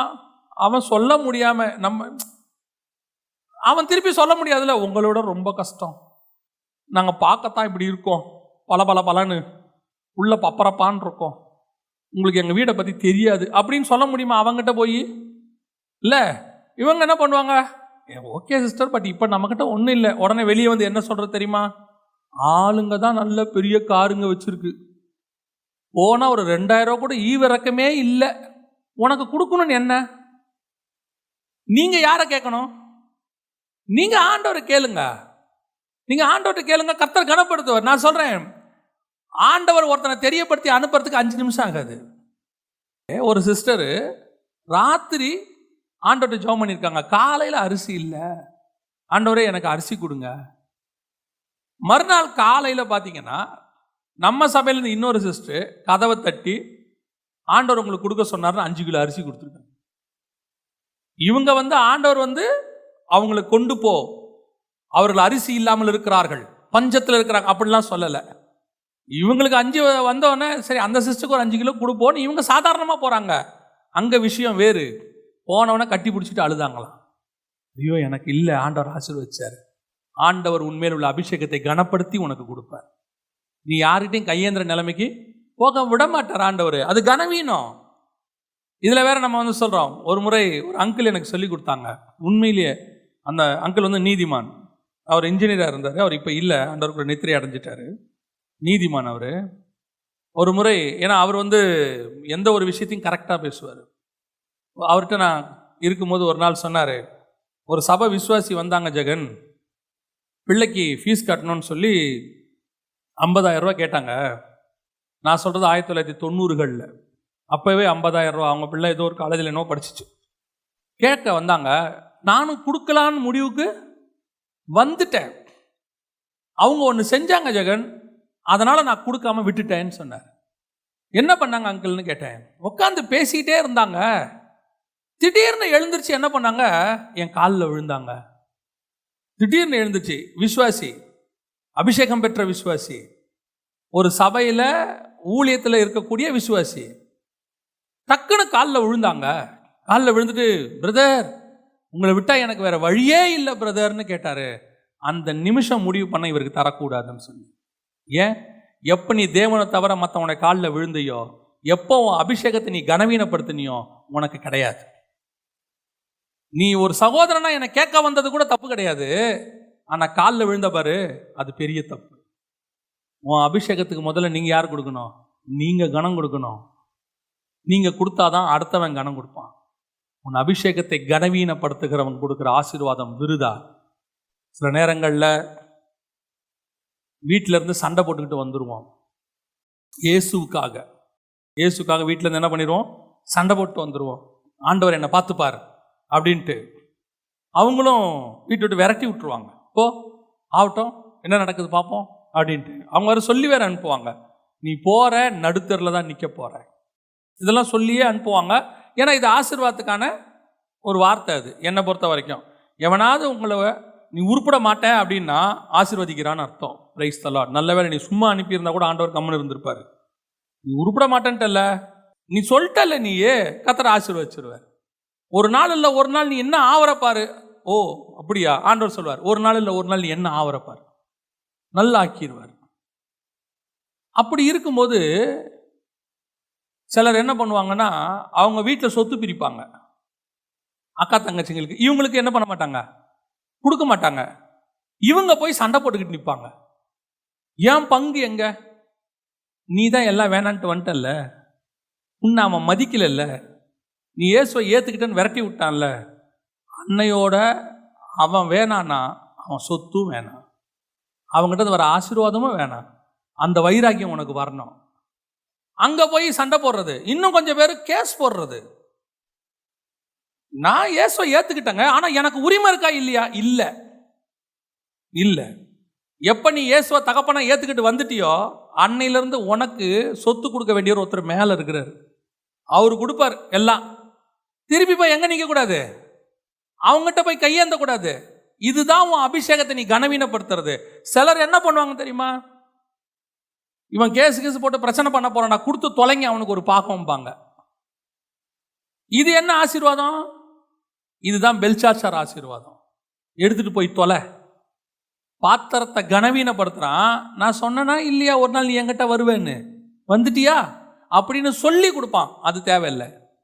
நான் கஷ்டப்பட்டாலும் நஷ்டப்பட்டாலும் என் இயேசுவோடு கூடு. என்னை ஆசீர்வதிக்கிறவர் ஒருத்தர் இருக்கிறார். உன்னுடைய ஆசீர்வாதம் உன்னிடத்திலேயே இருக்கட்டும். ஒரு முறை ஒரு பையனை வீட்டை விட்டு விரட்டி விட்டாங்க. விரட்டி விட்டு அவன் வந்து சென்னைக்கு வந்து, சென்னையில் அவன் ஒரு இடத்துல வேலை பார்த்துட்டு இருக்கான். அவனும் கஷ்டப்பட்டுக்கிட்டு தான் இருக்கிறான். அப்போது அவங்க அம்மா ஃபோன் பண்ணாங்க, அப்பா சொத்து விற்க போகிறோம், அண்ணன் தம்பிங்கெல்லாம் பிரிக்க போகிறோம், அப்பா உனக்கு ஒன்றும் கொடுக்கக்கூடாதுன்னு சொல்லிட்டாரு, நீ இயேசுவை ஏற்றுக்கிட்டதுனால உனக்கு ஒன்றும் கிடையாதுன்னு சொல்லிட்டாரு, ஆனால் உன் கையெழுத்து இப்போது தேவைப்படுது, நீ ஏதாவது காசு வாங்கிக்கிட்டு கையெழுத்தை போட்டு கொடுத்துரு, பிரச்சனை மட்டும் பண்ணாத அப்படின்னு. அவன் சொன்னான், என்னைக்கு நான் இயேசுவை ஏற்றுக்கிட்டேனோ அன்னைக்கு இயேசுவை தவிர வேறு யாருக்கிட்டையும் கையேந்துறதில்லை. உங்களுக்கு கையெழுத்து தானே வேணும், என்னைக்குன்னு சொல்லுங்கள், வந்து நான் போட்டு கொடுத்துட்டு வரேன். கடைசியில் நடந்தது என்ன தெரியுமா? அவன் கையில் தான் கடைசியில் அவங்க அப்பாவும் அம்மாவும் வந்து கடைசி காலத்தில் இருந்தாங்க. அவன் தான் அவங்க அப்பா அம்மாவை பார்த்தான். ஏன்னா சொத்து பிரித்தோன்னே எல்லாரும் விரட்டி விட்டான் அப்பா அம்மாவை. இவன் தான் கொண்டாந்து சென்னையில் வச்சு பார்த்தான். நான் சொல்கிறேன், உன்னை ஆசீர்வதிக்கிற ஒருத்தர் இருக்கிறார். உன்னை கனப்படுத்துகிறவங்ககிட்ட மட்டும்தான் உன் கை நீளணும். உன்னை கனவீனப்படுத்துகிறவங்ககிட்ட கை என்ன செய்யக்கூடாது, நீளவே கூடாது. தைரியமாக சொல்லுங்க, என்னை மதிக்கலைல்ல, எனக்கு அது தேவையில்லை. நீ என் ஆண்டவரையும் மதிக்கலை, அவர் என்ன அழைச்சி அபிஷேகிச்சிருக்கிறார், என்னையும் மதிக்கலை, உனக்கு அது ஆசீர்வாதமாக இருக்காது. உன் ஆசீர்வாதம் உங்ககிட்டயே இருக்கட்டும் எப்பவுமே. சரி, என்ன ஒரு அண்ணன் ஒருத்தர் என்கிட்ட சொன்னார், நீ என்னப்பா சொத்தெல்லாம் பிரித்து கேட்குறியாமே, ஒரு 20 வருஷத்துக்கு முன்னாடி. நான் சொன்னேன், அண்ணே நான் ஒரு நாளும் யாருக்கிட்டையும் எதையும் கேட்டதே கிடையாது. ஒரு நாளும் கேட்டதில்லை. யாராவது உங்கள்கிட்ட தப்பாக சொல்லியிருப்பாங்க. நான் என்னைக்கு இயேசுவை எங்கள் அப்பாவாக ஏற்றுக்கிட்டேனோ அன்னையிலேருந்து இன்னைய வரைக்கும் எனக்கு இயேசு தான் எல்லாமே கொடுத்துருக்குறாரு. வேறு யாரும் எனக்கு எதுவுமே தந்ததில்லை. தைரியமாக எனக்கு அண்ணன் தம்பி யாரும் கிடையாது, சொந்தக்காரங்க யாரும் எனக்கு தரவே இல்லை. எனக்கு தந்ததுன்னு சொல்லி பூமியில் யாராவது ஒருத்தர் சொல்லணுன்னா எங்கள் அம்மா மட்டும்தான் சொல்ல முடியும். வேறு யாருமே சொல்ல முடியாது. ஒருத்தர் சொல்ல முடியாது. எங்கள் அம்மா மட்டும்தான் எனக்கு செஞ்சுருக்காங்க. வேறு யாரும் எதுவும் எந்த சொத்தும் எனக்கு தரவே இல்லை. அதனால் நான் தைரியமாக சொல்லுவேனே, நான் யார்கிட்டையும் எதுவும் கேட்கல. நான் சொன்னேன், ஒரு 20 வருஷம் ஆச்சு, அதே அண்ணன் திருப்பி வந்து சொன்னார், ஆண்டவர் உன் கூட இருக்கிறார். நான் சொல்கிறேன், நீங்கள் ஆண்டவர்கிட்ட தைரியமாக சொல்லுங்கள், வேணான்னு சொல்லுங்கள். உன்னை கனவீனப்படுத்துகிற சொத்தை வேணான்னு சொல்லுங்கள். சொத்து மட்டும் இல்லை, எதாக இருந்தாலும், எந்த ஆசீர்வாதமாக இருக்கட்டும், உன்னை கனவீனப்படுத்துகிறானா வேண்டாம். உன் மேலே உள்ள தேவனை கனவீனப்படுத்துகிறானா வேண்டாம். உன்னை அபிஷேக்கிறவர் ஒருத்தர் இருக்கிறார், அதுதான் மெய்யான ஆசீர்வாதம். அல்லேலூயா.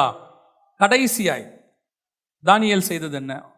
6ஆம் அதிகாரம் 28வது வசனம் வாசிங்க. தானியேல் புஸ்தகம் 6ஆம் அதிகாரம் 28வது வசனம். தரியுவின் ராஜ்யபார காலத்திலும் பெர்சியனாகிய கோரேசனுடைய ராஜ்யபார காலத்திலும் தானியேலின் காரியம் ஜெயமாயிருந்தது. அப்படின்னா என்ன அர்த்தம் அப்படின்னு கேட்டீங்கன்னா, இப்ப நேபுகாத் நேச்சார் கொடுத்த ஆசீர்வாதம் இருக்கு இல்லையா, அதுக்கப்புறம் நேபுகாத் நேச்சார் உயிரோடு இருக்கிற வரைக்கும் யாருக்கு இருந்துச்சு? அந்த அவர் கொடுத்த ஆசீர்வாதம் தானியேலுக்கு அவர் உயிரோடு இருக்கிற வரைக்கும் இருந்துச்சு. அதுக்கு பிறகும் இருந்துச்சு. தரியு காலத்திலையும் இருந்துச்சு, பெர்ஷியன் காலத்திலையும் இருந்துச்சு. கிட்டத்தட்ட இதெல்லாம் கணக்கு பார்த்தீங்கன்னா 70 வருஷத்துக்கு மேலே போகும். அவ்வளோ வருஷம் தானியேல் எப்படி இருந்தார்? ஆசீர்வாதமாக இருந்தார். ஆனால் பெல்ஷாத்சாருடைய ஆசீர்வாதம் எப்படி தெரியுமா? வாசிங்க 5ஆம் அதிகாரம் 30ஆம் வசனம் வாசிங்க. அன்று ராத்திரியிலே கல்தேயரின் ராஜாவாகிய பெல்ஷாத்சார் கொலை செய்யப்பட்டான். கல்தேயரின் ராஜாவாகிய பெல்ஷாத்சார் எந்த ராத்திரியில தெரியுமா? எந்த ராத்திரியில? எப்போ தானியேலுக்கு எல்லாம் தரேன்னு சொன்னாரோ அந்த ராத்திரியிலேயே கூப்பிட்டு கேட்டாரு. தானியேல் சொன்னா, எல்லாம் உங்ககிட்டயே இருக்கட்டும், வச்சுக்கோ, எதுவும் தேவையில்லைன்னா அந்த ராத்திரியிலேயே பெல்ஷாத்சார் கொலை செய்யப்பட்டார். பெல்ஷாத்சார் கொலை செய்யப்பட்டாச்சுன்னா அவன் கொடுத்த ஆசீர்வாதம் என்ன ஆகும்? பெல்ஷாத்சார் சொல்றாரு, என் ராஜ்யபாரத்தில் நீ என்னவா இருப்ப? 3ஆவதாக இருப்பாய் அப்படின்னு சொல்லி பறையிட சொன்னான். அதுக்கு முந்தின வசனத்தில் இருக்குது, ராஜ்யத்தில் அவன் 3ஆவது அதிகாரியாக இருப்பவன் என்று அவனை குறித்து பறைமுறையிடவும். அந்த ராத்திரியில பெல்ஷாத்சார் செத்துட்டாரு, தரியு வந்துட்டான். அப்ப பெல்ஷாத்சார் கொடுத்த போஸ்டிங்கும் என்னாச்சு? முடிஞ்சிருச்சு, அவ்வளவுதான். அப்போ நேபுகாத் நேச்சார் கொடுத்த ஆசீர்வாதம் லாங் லைஃப் ஆசீர்வாதம். அப்ப ஆரம்பிச்சது கோரேஸ் வரைக்கும் இருந்துச்சு. ஆனா பெல்ஷாத்சார் கொடுத்த ஆசீர்வாதம் டெம்பரவரி, அன்னைக்கு நைட்டே முடிஞ்சிருச்சு. எந்த ஆசீர்வாதத்தை வாங்கணும் எதை வாங்கக்கூடாதுன்னு தானியேலுக்கு தெரியும். நேபுகாத் நேச்சார்ட்ட வாங்கினா ஏன் தெரியுமா? அவன் தேவனை மகிமைப்படுத்தி என்னை கனப்படுத்தி கொடுத்துருக்கிறா, இது கடைசி வரைக்கும் வரும். நீ இந்த சமயத்துக்கு ஏற்ற மாதிரி என் தேவனையும் கனப்படுத்தலை, அவர் பாத்திரத்தையும் கனப்படுத்தலை, ஏதோ நான் சொன்னேன்னு சொன்னேன், நீயே இன்னைக்கு நைட்டு செத்துருவடா, இன்னைக்கு நைட்டு நீயே செத்துருவ, அப்புறம் நீ கொடுத்த ஆசீர்வாதம் என்ன அப்படின்னா எந்த ஆசீர்வாதம்? அதனால தான் தானியேல் சொல்கிறான், எல்லாம் உங்கள்கிட்டயே இருக்கட்டும். எந்த ஆசீர்வாதத்தை வாங்கணும் தெரியுமா? நித்தியமான ஆசீர்வாதத்தை வாங்கணும், அநித்தியமான ஆசீர்வாதத்தை வாங்கக்கூடாது. எது நித்திய ஆசீர்வாதம் பார்க்கணும், அதைத்தான் வாங்கணும். அநித்தியமான ஆசீர்வாதம் கொஞ்சம் இருக்கு, அதெல்லாம் கூட வராது. பார்க்கறதுக்கு வேணா என்ன செய்யும், கூட வரா மாதிரி தெரியும். இப்போ யோசிச்சு பாருங்க, தானியேலே நீ பாபிலோன் தேசத்தில் 3ஆவதா இருப்பாய். கல்தேயருக்கு பெரிய ராஜா ஒருத்தர் இருக்கிறாரு, 2வது யாரு? பெல்ஷாத்சாரு. அவருக்கு அடுத்து யாரு? தானியேல். ஏறக்குறைய யோசேப்பு மாதிரி, பார்வோனுக்கு அடுத்து மாதிரி இவரு. கேட்கறதுக்கு நல்லா தான் இருக்கு, எல்லாம் ஓகே தான், நைட்டோட முடிஞ்சிருமே. சொல்லி முடிச்சுட்டு வீட்டுக்கு போறதுக்கு முன்னாடி போஸ்டிங் காலி. இந்த போஸ்டிங் நமக்கு வேணுமா? இது நமக்கு தேவையா? சில நேரத்தில் ஆண்டவர் சிலது தருவார். இப்போ நேபுகாத் நேச்சார் கொடுத்தது பெல்ஷாத்சார் கொடுத்த மாதிரி பெருசுலாம் இல்லை. கூப்பிட்டு கொலு மண்டபத்தில் உட்கார வச்சுக்கிட்டான். கிங்ஸ் கேட் அப்படின்னா என்ன அர்த்தம்னா, அதுவும் நல்ல போஸ்டிங், கவர்னரோட ஈக்குவலான போஸ்டிங். எதா இருந்தாலும் தானியேலை பார்த்துட்டு தான் யாரை பார்க்க முடியும்? நேபுகாத் நேச்சாரை பார்க்க முடியும், பர்சனல் செக்ரட்டரி மாதிரி. அப்போ வசனம் சொல்லும், கிங்ஸ் கேட்ல உட்காந்துருந்தான் 2ஆம் அதிகாரம் கடைசியில். அப்போ தானியேலுக்கும் அதுவும் நல்ல போஸ்டிங். ஆனால் பெல்ஷாத்சார் கொடுத்ததோட கம்பேர் பண்ணா சின்னது. பெல்ஷாத்சார் கொடுத்தது பெருசு, ஆனா டெம்பரவரி. நேபுகாத்நேச்சார் கொடுத்தது கொஞ்சம் குறைவு தான், ஆனா பர்மனெண்ட். எது இப்ப நமக்கு எது வேணும்? இங்க ஒரு 40,000 ரூபாய் சம்பளத்துல கிடைச்சாலே பர்மனெண்ட். 1.5 லட்ச ரூபா கொடுக்குறாங்கன்ட்டு இன்னொரு இடத்துக்கு தாவுனா அது டெம்பரவரி.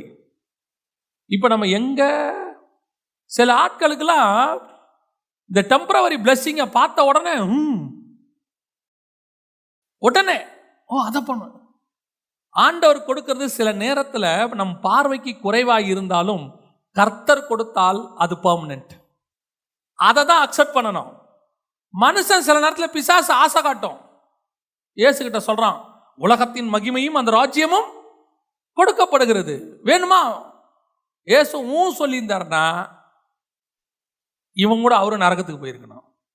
வேணான்னு சொன்னதுனால இவர் எல்லாரையும் பரலோகத்துக்கு கூட்டு போறவரா மாறிட்டார். பல நேரங்களில் அநித்தியமான ஆசீர்வாதங்களை தள்ளுறதுக்கு ரெடியா இருக்கணும். அல்ப ஆசீர்வாதத்துக்கு விரும்பக்கூடாது. சிலதெல்லாம் அந்த அல்ப ஆசீர்வாதம் பாருங்க, உடனே நல்லா தெரிஞ்சுக்கொள்ளுங்க. தேவன் கொடுக்கிற ஆசீர்வாதம் பலன்லாம் இருக்காது. நான் எப்பவும் சொல்லுவேன், லோத்து சோதமை பார்க்கும்போது எப்படி இருந்துச்சு? சும்மா தேவனுடைய தோட்டத்தை போலவும் எகிப்தை போலவும் சும்மா பலன்னுச்சு. டெம்பரவரி. இன்னும் 2 அதிகாரத்தில் அது அழிஞ்சு போயிடும். ஆனால் கானான் எப்படி இருந்துச்சு? ஒன்றும் இல்லை. உள்ள போனாதான் அது பாலும் தேனும். வெளியிருந்து பார்த்தா ஒண்ணுமே தெரியாது. ஒண்ணுமே தெரியாது. சோதம் வெளியிருந்து பார்த்தாலே தெரியும் பலன்னு. ஆனா கானான் வெளியிருந்து பார்த்தா ஒண்ணுமே தெரியாது. உள்ள போனாதான் பாலும் தேனும். ஆனால் ஆண்டவர் சொல்றார், நீ கானானுக்கு போ. ஆண்டவரே, இது பார்க்கறதுக்கு நல்லா இருக்குதுப்பா, பேக்கேஜ் சூப்பரா இருக்கு, கேரியர் சூப்பரா இருக்கு, 10 வருஷத்துல அப்படி ஆயிரலாம் இப்படி ஆயிரலாம், 2 வருஷத்துல கம்பெனி மூடிடுவானே. நமக்கு அப்படி தோணும். இதெல்லாம் எம்என்சி. ஒரு வைரஸ் தான், மொத்த எம்என்சியும் லாக்டவுன். நேற்று என் நண்பர் ஒரு சூப்பரான சாட்சி சொன்னார். எவ்வளவு பெரிய கம்பெனியெல்லாம் மூடிட்டாங்க. அவர் சாட்சி சொல்றாரு. இன்னொருத்தர்கிட்ட சொல்றாரு, நான் உட்காந்துருக்கேன், எப்படி போகுது உங்க பிஸ்னஸ் அப்படின்னு. அவர் சொல்றாரு, இந்த 2 வருஷத்துல கர்த்தர் அபிரிதமா ஆசீர்வச்சிருக்கிறார். அவர் சொல்றாரு, இப்பதான் ஃபர்ஸ்ட் வார்த்தை இப்படி ஒன்று கேட்கறேன். இந்த 2 வருஷத்துல எல்லாவனும் போச்சு, முடிஞ்சு, மூடியாச்சு, தொலைஞ்சிச்சு, இப்படியே தான் சொல்றான். நீங்க சொல்றீங்களே கர்த்தர் என்னை ஆசீர்வச்சிருக்கிறார், அவ்வளோதான், எல்லாம் முடிஞ்சு. சில நேரத்தில் கர்த்தர் கொடுக்குற ஆசீர்வாதம் பார்க்கறதுக்கு பெருசா தெரியாது, ஆனா நிரந்தரமானது. நான் ஒரே ஒரு காரியத்தை மட்டும் சொல்லிட்டு முடிக்கிறேன். நான் நிறைய நேரத்தில் சாட்சி சொல்லுவேன், ஆனால் அதுக்கு பின்புலம் எனக்கு தெரியும், பின்னாடி நடந்தது. வேலையை வெளிநாட்டில் விட்டுட்டு வந்துட்டேன், ஆண்டவருக்காக வந்தேன். அதில் பெருசாக சாட்சியாக சொல்கிறதில்ல. ஏன் அப்படின்னா அதுக்கு பின்னாடி ஒரு ரீசன் இருக்குது. ஆண்டவர் என்ன சொன்னார், நீ விட்டுட்டு வா, நான் உன்னை ஊழியத்தில் பயன்படுத்துவேன்னு சொல்லி நான் வந்துட்டேன். அவர் சொன்ன நேரத்துக்கு கரெக்டாக வந்துட்டேன். வந்து ஒரு 2 வருஷம் தான் இருக்கும், 1.5 வருஷம் தான் இருக்கும். என் கூட இருந்த அங்கே இருந்தவங்க அநேகர் எனக்கு ஃபோன் பண்ணாங்க, இந்தியாவில் நிலைமை எப்படி இருக்குது இப்போ, ஏன் இங்கே சூழ்நிலை மோசமாக இருக்குது, நாங்கள் இங்கேருந்து போயிடலான்னு இருக்கோம். போயிட்டாங்க நிறைய பேர். ஒரு சிலர் ஆஸ்திரேலியா போயிட்டாங்க, ஒரு சிலர் வேறு இடத்துக்கு போயிட்டாங்க. இப்போ யாருமே அங்கே இல்லை. மேக்சிமம் 95% இல்லை, ஒரு 5% இருக்காங்க. இப்போ நான் நினச்சிப்பேன், கர்த்தர் சொல்லும் போது நம்ம கிளம்பி வந்ததுனால இப்போ நம்ம சாட்சி சொல்கிறோம். என்ன சொல்கிறோம்? ஆண்டவர் சொன்னார், அதனால விட்டுட்டு வந்தேன்னு. முடியாதுன்னு முரண்டு பிடிச்சிருந்து அங்கே இருந்திருந்தோம்னா 2 வருஷம் கழிச்சு வேலை இல்லாமல் நம்மளா வந்திருப்போம். இப்போ எது பெஸ்ட்டு? ஆனால் அவர் சொல்லும் போது வேலை இருந்துச்சு. ஆனால் சொல்லும் போது அவருக்கு பின்னாடி நடக்கிறது எல்லாமே தெரியும். அவர் சொல்றத செஞ்சீங்கன்னா பர்மனன்ட். நம்ம சில நேரத்தில் ஆசைப்படுவோம், ராஜ்யபாரத்தில் 3ஆவதா, பொற்சனையிடுறாங்களா, பறையடிக்கிறாங்களா, ஊருக்கே சொல்றாங்களாமே தானியேல் தான் 3ஆவதுன்னு சொல்லுவாங்கப்பா. அன்னைக்கு நைட்டே சொல்லுவாங்க தானியேல் பிடிக்கப்பட்டாருன்னு. எது முக்கியம்? நமக்கு நிரந்தர ஆசீர்வாதம் ஒன்று இருக்கு, அந்த ஆசீர்வாதத்தை நீங்க அக்செப்ட் பண்ணணும். இந்த மாதிரி ஆசீர்வாதத்தை நீங்க சொல்லணும், உன்னுடைய ஆசீர்வாதம் உங்ககிட்டயே இருக்கட்டும்பா. ஏன் இது இன்னையோட முடிஞ்சிடும்பா, இது ஒரு டெம்பரவரி. இந்த உலகத்தினுடைய எல்லா ஆசீர்வாதங்களும் அநித்தியமானவைகள் தான். இது எல்லாம் ஒரு நாள் முடியும். இது ஒரு நாள் இல்லாமல் போகும். நீ நினைச்சிருக்க வேண்டியது எது தெரியுமா? நித்தியமான ஆசீர்வாதம். அதுதான் கர்த்தர் கொடுக்கிறது. இது காண்கிற யாவும் அநித்தியமானவைகள். காண்கிற யாவும் ஒரு நாள் அழிந்து போகும், இல்லாமல் போகும். காணாதவைகளோ நித்தியம். அதுதான் நீ சொல்லணும். அந்த ஆசீர்வாதம் தான் அக்செப்ட் பண்ணிக்கணும். எதை வேணான்னு சொல்லணும் தெரியுமா? இது அநித்தியம், வச்சுக்கோப்பா உன் ஆசீர்வாதம். உலகம் உங்களை அப்படி சொல்லும், அப்படி ஆக்குறேன், இப்படி ஆக்குறேன், உங்களை அப்படி உட்கார வைக்கிறேன். நீங்க சொல்லணும், என்னை உட்கார வைக்கிற ஒருத்தர் இருக்கிறார். அவர் என்னை ராஜாவா உட்கார வைக்கிறாரோ இல்லையோ, ஆனா கடைசி வரைக்கும் என்னை நிலையான ஒரு இடத்துல உட்கார வச்சிருப்பார். அந்த இடத்த யாரும் என் கையிலேருந்து எடுக்கவே முடியாது. அதுதான் கர்த்தர் கொடுக்குற ஆசீர்வாதம். சில நேரத்தில் மனுஷன் உயர்த்துவான், கீழே போடுவான். ஆனால் கர்த்தர் கீழே போடவே மாட்டார், உயர்த்தி கொண்டே தான் போவார். படிப்படியாக உயர்த்துவார். அந்த படிப்படியாக உயர்த்தும் போது ஸ்டெப் பை ஸ்டெப்பாக வரும்போது சின்ன சின்ன போஸ்டிங்காக தான் வரும். கொஞ்சம் கொஞ்சம் தான் பேக்கேஜ் ரைஸ் ஆகும். கொஞ்சம் கொஞ்சமாக தான் ஆசீர்வாதம் வரும். உடனே நாம் என்ன நினைக்கக்கூடாது, இன்னைக்கு இப்படி பொறுமையாக என்னைக்கு முடிச்சு என்னைக்கு வர்றது அப்படின்னு நினைக்கக்கூடாது. இந்த கிராஜுவல் இன்க்ரீஸ் நல்லது. தானியேலுக்கு தெரியும், தம்பி நீ கொடுக்குற பொற்சனி பரடம் இருக்கட்டும், நீ சொல்ற போஸ்டிங் இருக்கட்டும், அதெல்லாம் சாயங்காலத்தோட காணாம போயிடும். இன்னைக்கு நைட்டு உன் கதையை முடிஞ்சிடும். நிஜம் எது தெரியுமா? என்ன ஆண்டவர் ஒரு இடத்துல உட்கார வச்சிருக்கிறாரு, அதுதான் நிஜம். அல்லேலூயா. தேவன் நம்மை நித்திய ஆசீர்வாதத்துக்கு அழைச்சிருக்கிறார். இவைகள் எல்லாம் அநித்தியமானவைகள். தைரியமா சொல்லணும், இது உங்ககிட்டயே இருக்கட்டும். எவனாவது ஆசை காட்டினா சொல்லணும், இது உங்ககிட்டயே இருக்கட்டும். அதெல்லாம் அநித்தியமானது. என்னை ஆசீர்வதிக்கிறவர் ஒருத்தர் இருக்கிறார். அவர் என்னை நித்தியமாய் ஆசீர்வதிப்பார். அல்லேலூயா. எல்லா கண்களை மூடுவோம், ஆண்டவரை நோக்கி பார்ப்போம். என்னுடைய ஆசீர்வாதம் எப்படி வருகிறது? ஆசீர்வாதம் யாரும் வேணான்னு நம்ம சொல்றது இல்லை. நம்ம தேவனும் ஆசீர்வதிக்க மாட்டேன்னு சொல்லல. ஆனால் அந்த ஆசீர்வாதம் எப்படி வருகிறது? உன் தேவனாகிய கர்த்தரை ஒருத்தன் தூஷிக்கிறான், உன் தேவனாகிய கர்த்தருக்கு விரோதமா செயல்படுறான், உன் தேவனாகிய கர்த்தருக்கு விரோதமா காரியங்களை பேசுறான், அவன் கூப்பிட்டு உனக்கு ஒன்று ஆசீர்வதிக்கிறானா, தைரியமா சொல்லு, என் தேவனை அவமதிக்கிற நீ கொடுக்கறதுல ஒன்றும் எனக்கு தேவையில்லை, அது உன் கையிலேயே இருக்கட்டும். என் தேவனை கனவீனப்படுத்திட்டு நீ எனக்கு ஒன்று கொடுக்க வேண்டிய அவசியம் கிடையாது. எங்க அப்பாவை கேவலமா பேசிட்டு நீ என்ன ஆசீர்வதிக்கிறதுனா அப்படி என்ன ஒரு ஆசீர்வாதம்? அது எனக்கு தேவையில்லை. அந்த வைராக்கியம் வரணும். அப்பாவை தூஷிக்கிறவங்க, அப்பாவை கேவலமா பேசுறவங்க கூப்பிட்டு ஏதாவது போஸ்டிங் கொடுக்குறாங்கன்னா போய் உட்காரக்கூடாது. ஏதாவது ஆசீர்வதிக்கிறாங்கன்னா போய் உட்காரக்கூடாது, வாங்கக்கூடாது. தைரியமா சொல்லணும், வேணாம். ரெண்டாவது, உன் மேல் உள்ள அபிஷேகத்தை கனப்படுத்துகிறவனுக்கு தான் அவன் கொடுக்கறதான் ஆசீர்வாதம். அதை தான் வாங்கணும். உன்னை கேவலமா நினைச்சு ஏதோ காசுக்காக வர, ஏதோ தேவைக்காக வர, இவன் கிடக்குறான் இவன் இப்படித்தான் வருவான்னு சொல்லிட்டு ஒருத்தன் கொடுக்கும் போது அதை தெரிஞ்சோ நீ வாங்குறீனா, அத மாதிரி கேவலம் வேற ஒண்ணுமே இல்லை. தானியேலுக்கு தெரியுது, என் தேவனுடைய பொற்பாத்திரத்தை எல்லாம் கேவலப்படுத்திட்டு நீ என்ன ஆசீர்வதிச்சா நான் அதை மதிப்பேனா? என் தேவனுடைய பொற்பாத்திரத்தை மதிக்காத உன்னை நீ கொடுக்கிற ஆசீர்வாதத்தை நானும் மதிக்க மாட்டேன். அது உன் கையிலே இருக்கட்டும். அபிஷேகம் பெற்ற ஊழியர்கள், அபிஷேகம் பெற்ற விசுவாசி கனவீனப்படுத்திட்டு அதுக்கப்புறம் வர எந்த ஆசீர்வாதமும் எனக்கு தேவையில்லைன்னு சொல்லணும். என் அபிஷேகத்துக்கு இல்லாத மரியாதை எனக்கு தேவையில்லை. ஆண்டவர் எனக்கு கொடுத்திருக்கிற ஊழியத்துக்கு இல்லாத மரியாதை, அதை அடமானம் வச்சுத்தான் நான் ஊழியம் பண்ணணும்னா அப்படி ஒரு அவசியமே கிடையாது. ஒருத்தங்கிட்ட காலில் விழுந்து நான் ஊழியம் பண்ண வேண்டிய அவசியம் கிடையாது. கர்த்தருடைய காலில் விழுந்து மட்டும்தான் ஊழியம் பண்ண முடியும். மனுஷனை திருப்திப்படுத்தி வசனாதான் சொல்லுது, நான் இன்னும் மனுஷனை பிரியப்படுத்துகிறவனா இருந்தால் தேவனுக்கு ஊழியக்காரன் அல்லவே. உன்னை கனவீனப்படுத்தி ஒரு ஆஃபரிங் கொடுக்குறானா அதை வாங்காத. உன் மேல இருக்கிற அபிஷேகத்தை கனவீனப்படுத்திட்டு அப்புறம் தரானா அது தேவையே கிடையாது. உன் அபிஷேகத்துக்கு இல்லாத மரியாதை வேற எதுக்குமே கிடையாது. ஏன்னா வசனம் சொல்லுது, அவன் தலையின் மேல் அபிஷேகம் என்னும் கிரீடம் இருக்கிறது என்று சொல்லி. கர்த்தருடைய கனம் கடைசியாய் அநித்தியமான பாவ சந்தோஷங்கள், அநித்தியமான ஆசீர்வாதம், டெம்பரவரி. அதுக்கெல்லாம் முக்கியத்துவம் கொடுக்காதீங்க. இந்த பூமியில நீ பார்க்குற எல்லா ஆசீர்வாதமும் டெம்பரவரி. அது பெரிய சர்ச் கட்டடமா இருக்கட்டும், அல்லது பெரிய வீடா இருக்கட்டும், காரா இருக்கட்டும், தோட்டமா இருக்கட்டும், துறவா இருக்கட்டும், நீ வச்சிருக்கிற நகையா இருக்கட்டும், நட்டா இருக்கட்டும், போல்ட்டா இருக்கட்டும், நீ வச்சிருக்கிற எல்லா பொருள் எவ்வளோ காஸ்ட்லி பொருளா இருக்கட்டும், டைமண்டா இருக்கட்டும், பிளாட்டினமா இருக்கட்டும், அநித்தியம். ஒரு நாள் ராத்திரியில் எல்லாம் இல்லாமல் போகும். ஆனால் கர்த்தர் உன்னை உட்கார வைக்கிற இடம் நித்தியமானது. கர்த்தர் உனக்கு நித்திய ஆசீர்வாதங்களை உனக்கு வைத்திருக்கிறார். உன்னுடைய பார்வை அது மேலதான் இருக்கும். அதை தான் அக்செப்ட் பண்ணணும். ஒப்பு கொடுப்போமா தேவ சமூகத்தில்? எல்லாம் கரங்களை உயர்த்தி ஆண்டவர்கிட்ட சொல்லுங்க, ஆண்டவரே, நான் இப்படிப்பட்ட ஆசீர்வாதத்தை சுதந்திரிக்கிறவனா என்னை மாத்துங்கப்பா.